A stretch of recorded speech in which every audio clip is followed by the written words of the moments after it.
Tabii ki ölüm kimseyi ölümü engelleyemez. Hepimiz de ölebiliriz. Biz faniyiz. Kulun zâikatul mevt diyoruz.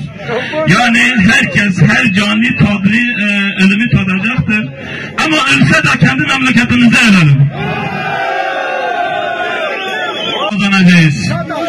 Allah'ın izni kuvvetiyle belediyenin önüne bir büyük, nasıl burada diyorlar ki uyumuz yerli kortula.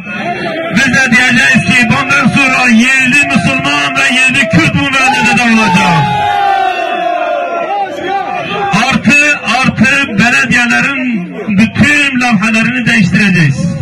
Ne yazacağız? Hem Kürtçe hem Türkçe yazacağız.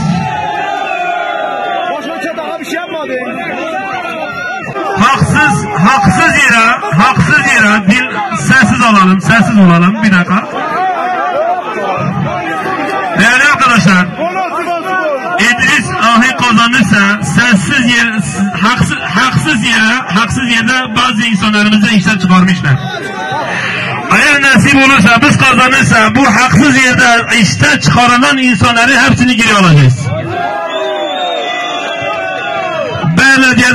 Belediyede geçici olarak kadrolu yapacağız, onları da kadro alacağız inşallah.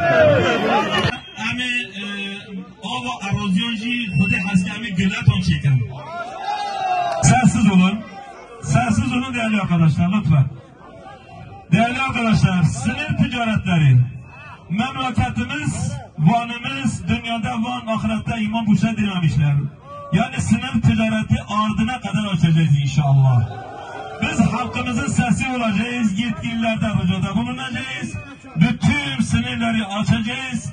Tabii ki yasak olan şeyleri değil, devletimizin yasak ettiği şeyleri istemeyeceğiz.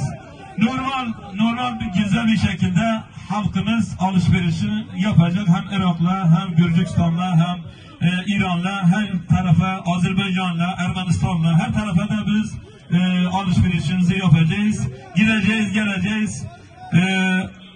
Çünkü biz insanız. İnsanlara değer vereceğiz inşallah.